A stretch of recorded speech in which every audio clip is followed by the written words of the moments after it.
여러분 중에 한 분이 지난주에 이런 말씀을 나눠주셨습니다. 스바냐 1장에 진멸하리라 멸절하리라 할 것이며 벌하리라 말씀을 읽으시고 이렇게 올려주셨어요. 심판의 경고를 듣고 정신 빡 차리고 개혁했던 요시아 같이 오늘도 순결하게 서 있겠습니다. 카톡 하고 올라온 순간 제 정신이 빡 차리더라고요. 읽으면서 저의 스바냐십니다 이런 마음으로 아멘을 했었습니다. 스바냐 1장 1절은 이렇게 시작합니다. 다 같이 한번 읽어볼까요? 시작. 아몬의 아들 유다와 요시아의 시대에 스바냐에게 임한 여호와의 말씀이라. 스바냐는 히스기야의 큰손이요 아마랴의 증손이요 그다랴의 손자요 후시의 아들이었더라. 예언서의 독특한 특징이 여기서 나오는데요. 위로 4대에 걸친 족보가 스바냐를 소개하고 있다는 것입니다. 보통은 언급을 하지 않거나 또는 아버지만 언급하는 게 보통인데 유일하게 스바냐만 4대의 족보를 얘기하고 있다는 것이죠. 고조 할아버지가 히스기야였구나, 왕족이었구나 라는 것을 제일 앞편에 강조하고 있습니다. 그냥 그분 출신이 로얄 패밀리라는 것을 강조하기 위함만은 아닌 것인데요. 진짜 이유는 스바냐 이름 속에 있습니다. 스바냐라고 하는 뜻은 여호와께서 숨기시다라는 뜻입니다. 히스기야 다음 왕이 누굴까요? 혹시 아십니까? 그 유명한 유다 왕 중에 가장 악한 왕, 바로 므낫세입니다. 유대 왕 중에 가장 악한데도 불구하고 가장 오래 통치했어요. 참 아이러니하죠. 55년 동안 하나님이 참으셨습니다. 대단하십니다, 우리 주님. 그가 통치하는 동안에요, 문서 예언자가 나타나지 않았는데 우리가 알고 있는 예언서들 있잖아요. 가장 먼저 기록된 책은 아모스입니다. 아모스부터 시작해서 이어지는 호세아, 그 다음 이사야, 미가 이렇게 이제 흘러가는데요. 그리고는 BC 700년에 딱 문서 예언자가 끊어집니다. 그리고 한참 동안 예언자가 나타나지 않다가 한 50년, 길게는 70년 보는데요. 그러다가 짜잔 하고 나타난 예언자가 바로 스바냐입니다. 왜 안 나타났을까요? 안 나타난 게 아니고 못 나타난 겁니다. 누가 통치하고 있다고요? 므낫세가 이틀막을 한 거예요. 그랬다고 볼 수 있습니다. 그러면서 주변에는, 그 왕 주변에 누가 있었을까요? 권력에 아부하고 굽신굽신거리는 선지자들과 제사장들이 득실득실하기 시작한 것이죠. 스바냐 3장 4절 말씀 다 같이 읽겠습니다. 시작. 그의 선지자들은 경솔하고 간사한 사람들이요 그의 제사장들은 성소를 더럽히고 율법을 범하였도다. 이 영적 암흑기를 지나가는 동안 하나님은 무엇을 하셨을까요? 히든 카드를 준비하고 계셨던 것입니다. 그가 바로 스바냐입니다. 히스기야에서 므낫세로, 므낫세에서 아몬으로, 아몬에서 요시아로 이렇게 세대가 내려가는 동안 하나님은 전혀 다른 세대를 동시에 준비하고 있었던 것이죠. 바로 히스기야에서 므낫세로 가지 않고 누구로 갑니까? 히스기야에서 그다랴, 아마랴에서 그다랴로, 그다랴에서 구시로, 구시에서 스바냐로 가는 전혀 다른 세대를 준비하고 있었던 거예요. 하나님이 숨겨놓으신 이 스바냐를 통해서 진짜 요시아는요, 정신 빡 차리고 개혁을 합니다. 역사서 읽어보신 분 아시죠? 히스기야와 그리고 요시아가 굉장히 선한 왕으로 나오지 않습니까? 정치, 경제, 문화, 종교, 사회 모든 분야에 걸쳐서 개혁을 성공해냅니다. 이유가 뭐라고요? 스바냐가 있었기 때문에. 이 배경을 알고 스바냐 1장 1절을 읽게 되면요, 이 짧은 배경 소개와 이 스바냐의 출신 소개가 그냥 소개되는 것이 아니라 그 뒤에 역사하고 계신 누구요? 하나님을 보라는 것입니다.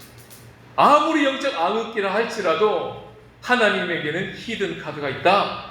하나님은 지금 준비하고 있어. 손 놓고 있지 않아. 하나님은 하나님 수준의 히든 카드를 준비하고 하나님의 때를 기다리고 있어 라는 것을 1장 1절에서 읽으라는 것입니다.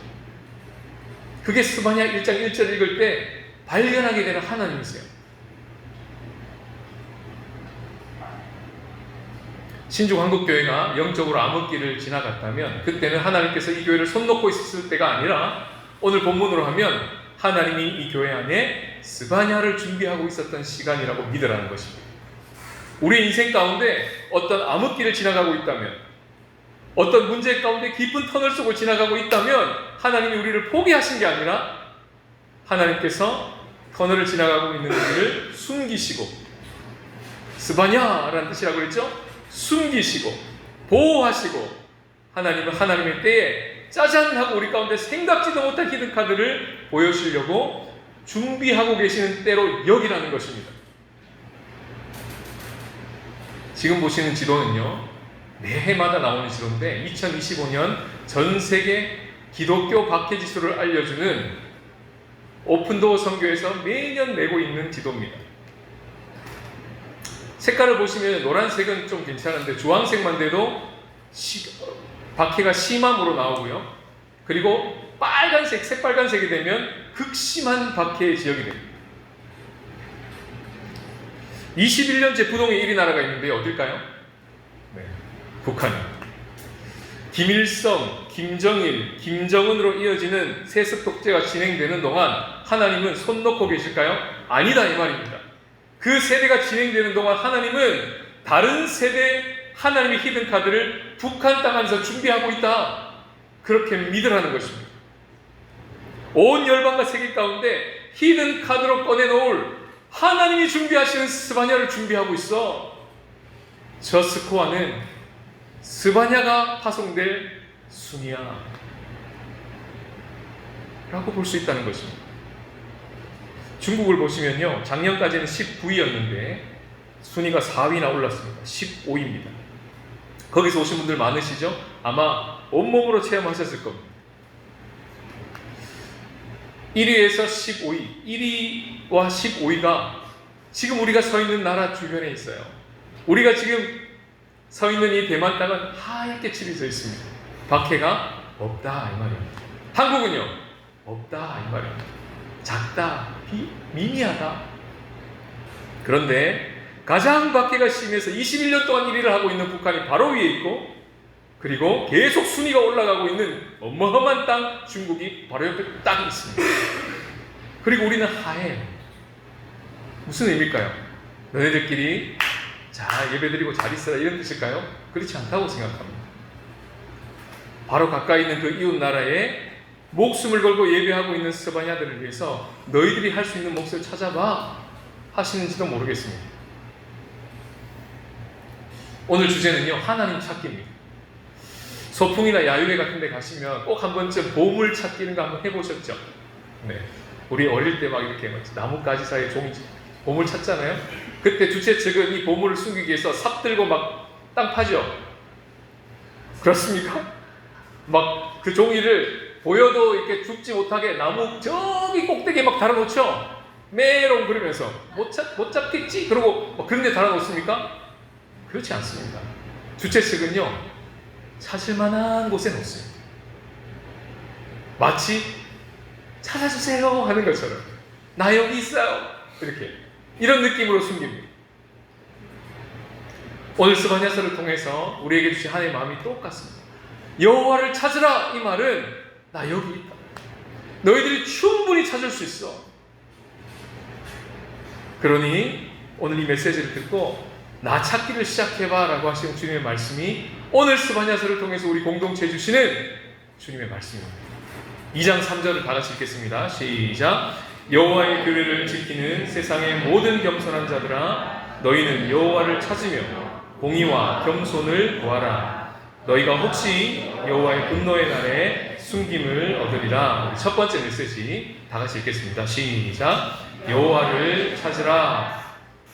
이 명령이 선포되기 전에 먼저 스바냐서에 보시면 여호와를 찾지 않음으로 인해서 어떤 실상이 펼쳐졌는지를 쫙 이야기를 이어옵니다. 예루살렘과 유다 예루살렘, 그 중심에 종교와 정치와 경제와 사회가 어디까지 타락했는지를 아주 시적인 언어로 생생하게 마치 그거를 지금 들여다보고 묘사하는 것처럼 드라마틱하게 묘사해냅니다. 여기서 주목해야 될 게 뭐냐 하면 하나님을 찾기 전에 하나님을 찾지 않는 그 상황이 우상 숭배로 인해서 멸절되어 가야 하는 것과 같은 그런 레벨로 보고 있다는 것을 주목해야 됩니다.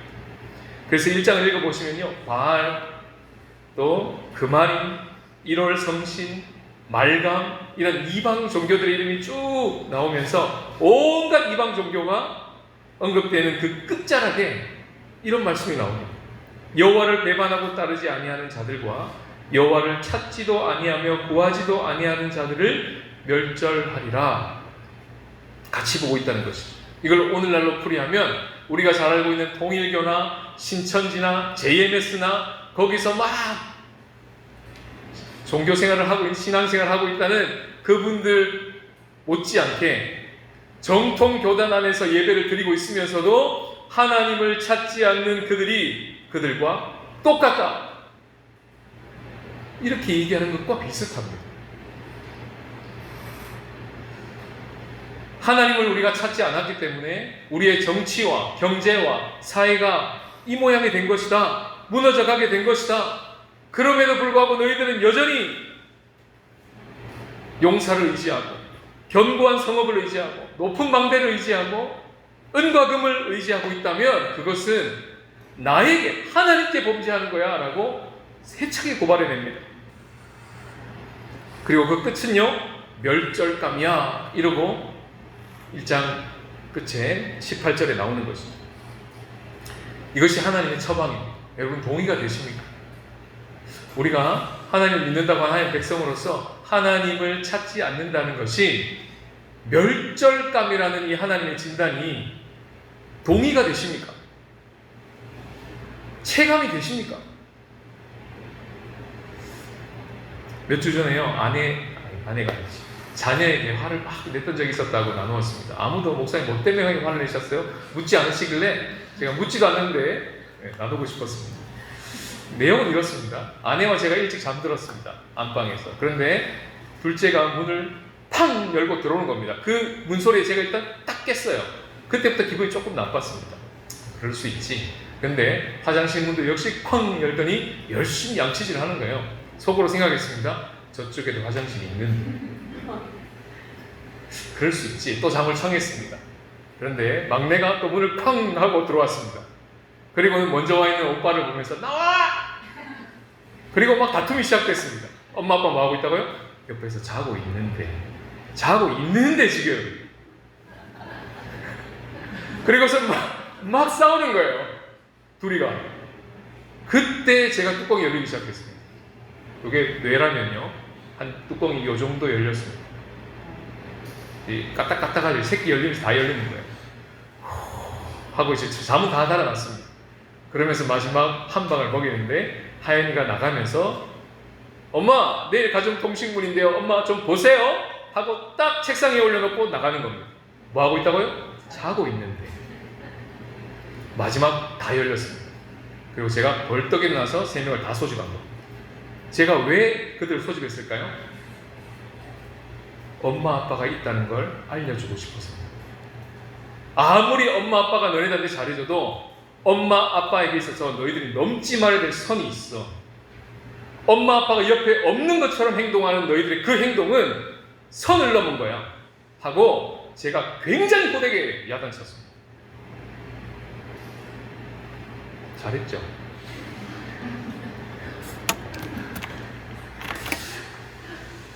야단을 다치고 잠자리에 들 때 지난번에 나누었던 나눔도 참 소중한 마음이었지만 또 하나 생각이 있었습니다. 그건 뭐냐면 갑자기 드는 생각인데요. 혹시 내가 하나님께 그런 거 아닐까? 내가 하나님 앞에서 그러고 살고 있진 않나? 정말 그렇다면 우리 하나님 정말 기분 나쁘시겠다. 그런 생각이 동시에 갑자기 드는 거예요. 하나님을 찾는 훈련을 해나가기 시작하면 반드시 거쳐가는 관문이 있는데요. 그거는 내가 정말 하나님을 찾지 않고 평소에 살고 있구나라는 것을 의식하는 것부터 시작합니다. 그리고 그 사실에 상당히 낯설게 놀랍니다. 난 예수님 믿는데, 생각하고 있다고 생각했는데 거기다가 내 마음의 CCTV를 딱 갖다 대니까 아닐 수도 있겠다라고 하는 지점들이 많이 보이는 거예요. 급기야 말씀 묵상을 하고 있을 때도, 이렇게 예배를 드리고 있을 때도, 또는 이렇게 설교를 하고 있을 때도 이런 행위들을 하고 있음에도 불구하고 이 모든 대상의 목적이 되시고 이유가 되시는 하나님과 전혀 소통이 일어나지 않은 채로 이 모든 걸 다 할 수 있다는 사실에 화들짝 놀랍니다.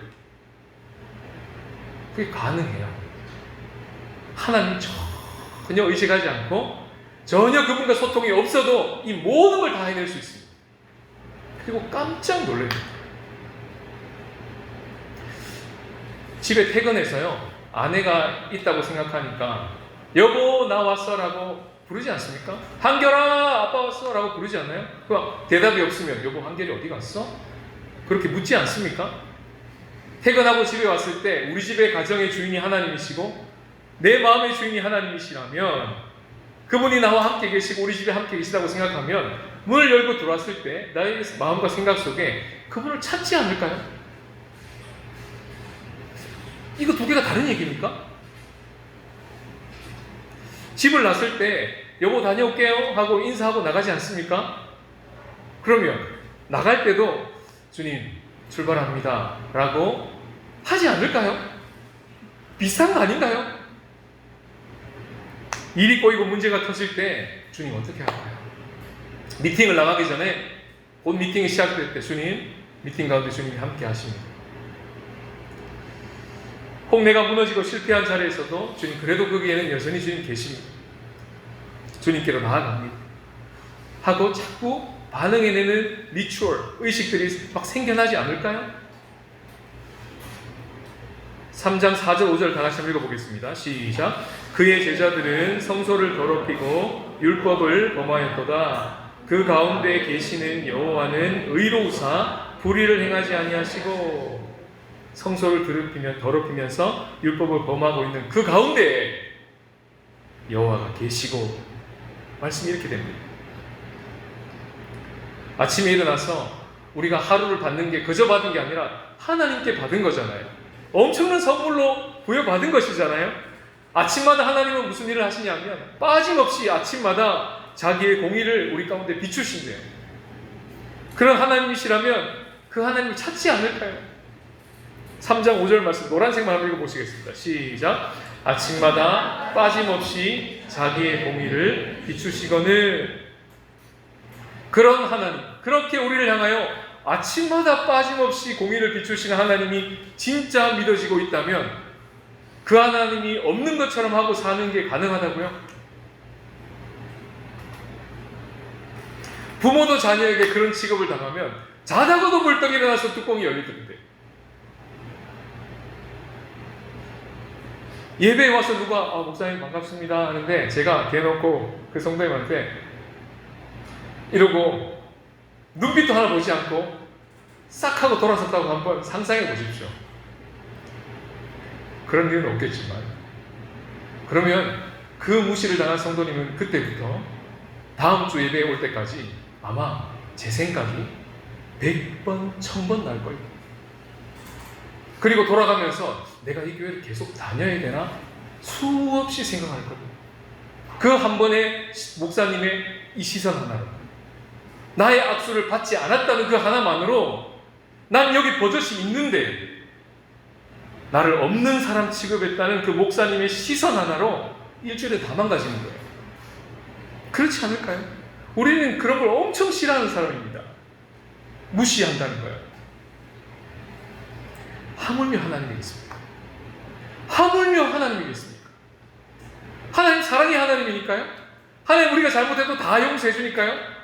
그냥 문 쾅 열고 하나님이 자든 하나님이 뭐하든 상관없이 막 해도 되는 건가요? 아니지 않습니까?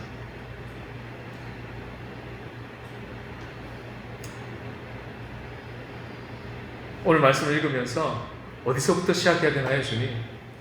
주님께서 우리에게 주시는 마음은 하나님을 자주 놓치고 살아가고 있다는 그 삶부터 한번 의식해 보라고 말씀하십니다. 하나님 입장에서 한번 생각해 보는 것부터 시작해 보라고 하십니다.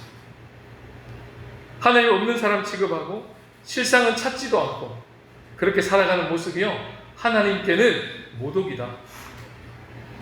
그것은 수치스러운 거다. 그리고 그것은 멸절감. 성경이 말하고 있는 그대로 한번 생각해 보는 것부터 시작해 보라는 거예요. 그래서 스바냐서를 읽어보면요, 수치를 모르는 백성들아, 수치를 알지 못하는도다, 이런 얘기가 종종 곳곳에 박혀 있습니다.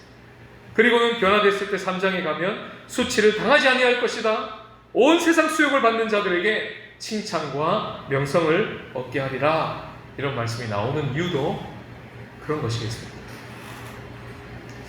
아무리 잘해주는 아빠도 엄마도 넘지 말아야 될 선이 있듯이, 그럴수록 예를 갖추고 함부로 말하지 말고 함부로 행동하면 안 되듯이, 그것을 아이들에게 가르쳐 줘야 되겠다는 생각이 들듯이, 우리가 믿고 있는 그 하나님께도 그래야 되겠다라고 하는 이 기특한 생각이 그 자는 순간 들었다니까요. 이게 제 생각이겠습니까? 하나님 주신 생각 아니겠습니까? 그 이후로요, 우리 아이들이 변했어요. 우리 아이들이요, 저희들 안방에 들어올 때 그때부터 문을 열고 들어오는 거 있죠. 나갈 때 하고 나가요. 그 모습을 보는데 얼마나 웃긴지요. 둘째 마음을 좀 속상하게 했지만 그래도 아빠의 마음을 좀 알아주고 문을 살짝 열고 닫고 나가는 그 모습에 제 마음으로 그랬습니다. 고맙다. 하나님 그런 마음 아닐까요? 한 주간 스바냐 3장 5절 말씀, 이것을 복음의 메시지로 우리가 봤고요, 하나님 찾기를 한번 해봤으면 좋겠습니다. 한 번 더 노란 글 읽어볼까요? 시작. 아침마다 빠짐없이 자기의 공의를 비추거늘. 아침의 해는 이렇게 빠짐없이 우리를 비출 것입니다. 아침마다 빠짐없이, 태초부터 지금까지 한 번도 예외 없이 그냥 빛을 비춰주시는 태양이 아니라 이것은 하나님의 공의를 우리 가운데 비춰주시는 빛이었구나. 그 빛을 쐴 때마다 맞을 때마다 그 하나님을 한번 의식해 보시고 찾아보시면 어떻겠습니까? 이것이 첫 번째 메시지. 두 번째 메시지 다 같이 읽겠습니다. 시작. 공의와 겸손을 구하라. 2장 3절인데요. 노란색만 읽겠습니다. 시작. 공의와 겸손을 구하라. 그대로죠. 이 명령 속에는 우리 안에서 공의와 겸손이 나올 수 없다는 전제가 되어 있습니다. 그래서 구하라 라고 하는 것이죠. 하나님 어떤 분이십니까? 하나님 찾아보십시오. 하나님 이런 분이십니다. 우리에게 공의와 겸손을 주시는 분이십니다. 공의가 뭐냐면요, 히브리어로 유명한데요, ጼ데카라고 합니다. 풀면 바르게 산다, 충분치 못한 해석입니다. ጼ데카라는 것은 관계가 좋다, 거의 99.9점짜리 답입니다. 관계가 좋아서 그 관계 속에서 마땅히 일어나야 될 반응으로 관계하고 있다, 그 관계 속에 충실하고 신실하게 반응하고 있다, 그때 ጼ데카, 의롭다, 공의롭다라고 얘기를 하는 겁니다. 바른 말, 바른 행동을 하고 있으면서 관계가 다 깨지면 불의하다라고 하는 거예요. 좀 의미가 다르죠. 겸손은 히브리어로요, 아나브라고 하는데, 관계 속에서 역시 자신을 낮추고 상대를 높이는 행위를 겸손, 아나브라고 얘기합니다. 부부가 싸웠어요. 한판 싸우고 잠을 잤습니다. 일어났는데 여보 목소리가 들립니다. 여보, 식사하세요. 이게 뭐라고요? 째베카다라는 것이죠. 이게 째베카예요. 이걸 우리나라 말로 의롭다라고 말합니다. 왜죠? 당신이 내게 보여준 어제의 행동이 어떠하든 상관없이 나는 내 자리에서 당신에게 마땅히 해야 될 행동을 하기로 결정했어요. 이걸 하나님은 보시고 어떻게 한다고요? 의롭다, 이렇게 보시는 거예요. 지난주에 들은 나눔인데요, 어떤 분이 저에게 이렇게 나눔해 주셨습니다. 목사님, 요즘요 제가 남편한테 엄청 고마운 마음이 들어요. 남편 밖에 나가서 막 고생하고 돈 벌기 때문에 제가 이렇게 편하게 대만생활을 하고 있는 거 아닙니까?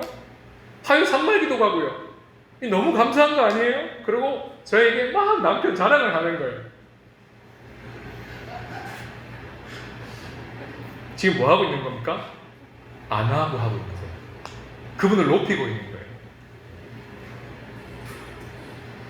이것은요, 단지 이웃과의 관계에서만 뿐만 아니라 하나님과의 관계, 나와의 관계, 세상과의 관계에 있어서 공의와 겸손이 다 해당되는 내용입니다. 서로의 관계에 있어서 상태가 좋을 때는요, 째레카도 잘 나가고요, 안하고도 잘 나갈 때가 있습니다. 그런데 문제는 결정적인 순간에 이게 작동이 안 돼요. 결정적인 순간이라는 말은 내가 피해를 봤을 때입니다.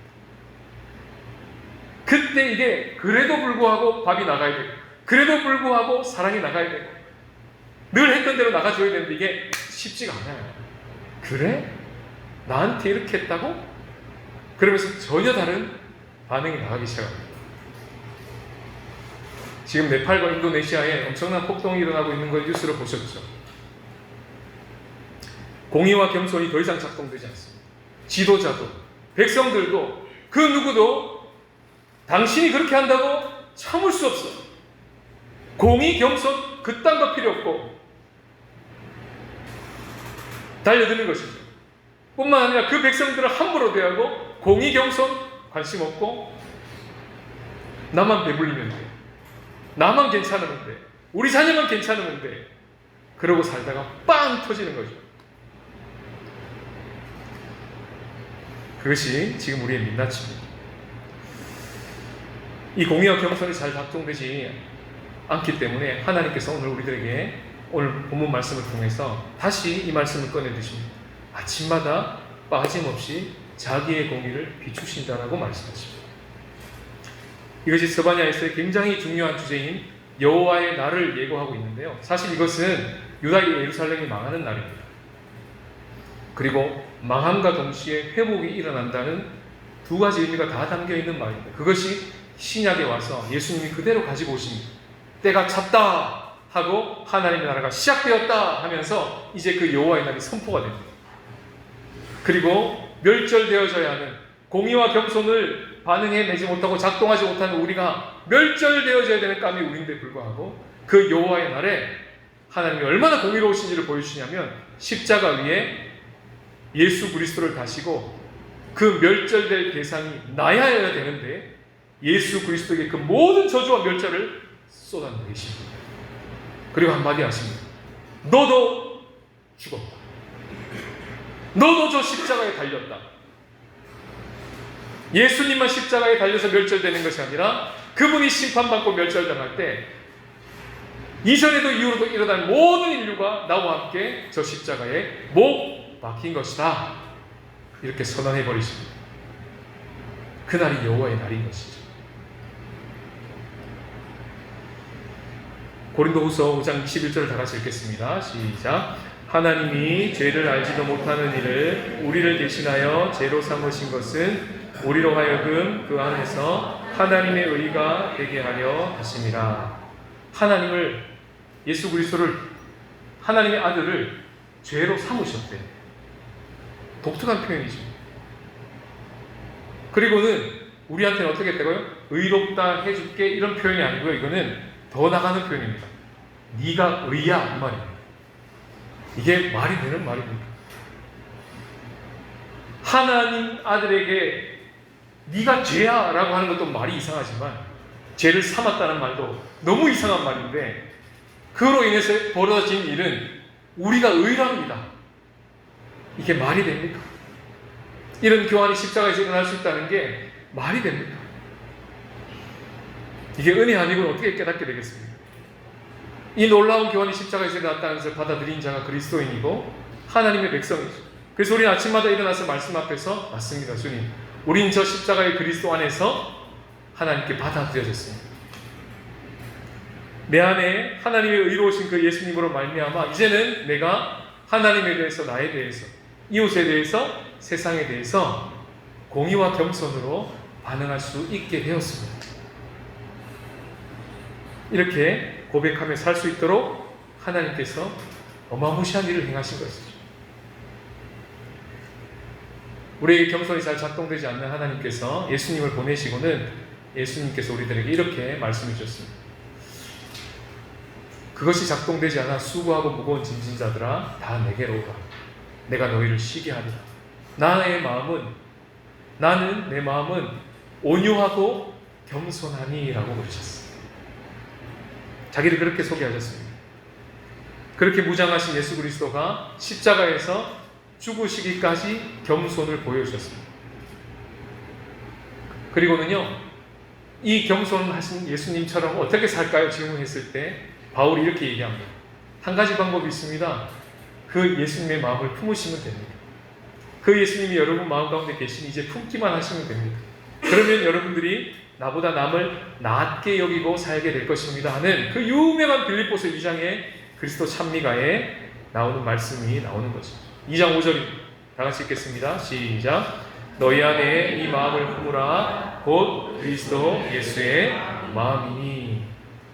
그래서 이제 주님의 겸손 때문에, 그분의 공의 때문에 우리가 다르게 반응하고 작동하고 살 수 있게 된 것입니다.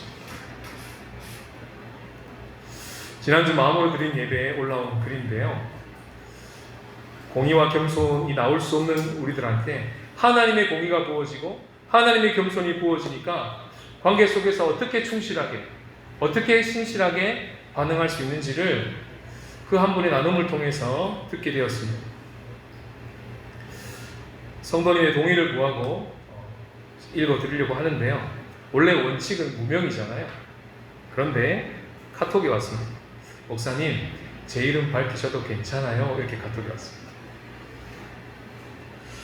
아마 무명으로 해도 알 거예요. 그래요.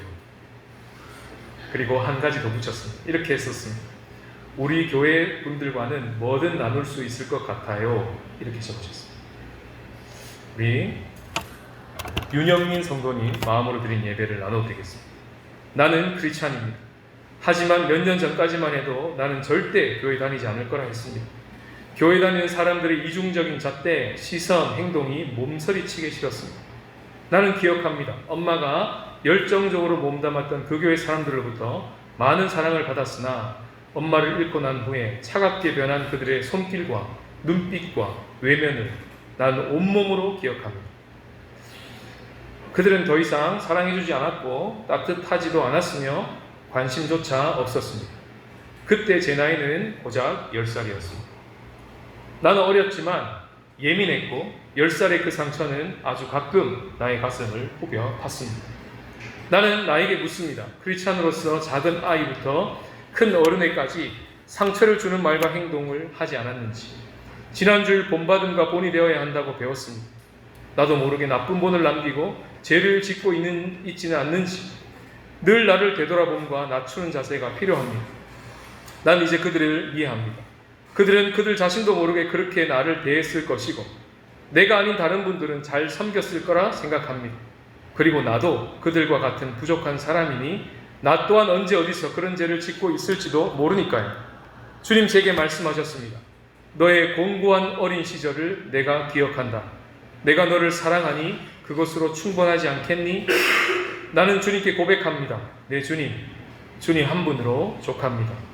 뜨거운 이 눈물은 가여웠던 내 어린 시절을 위로하시는 나의 주님에 대한 변치 않는 사랑입니다.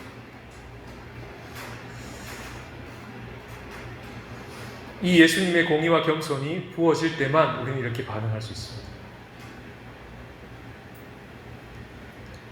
그 자리로 하나님 초대하실 텐데요. 그 자리가 바로 오늘 여러분들이 나가시게 될 성찬의 자리입니다.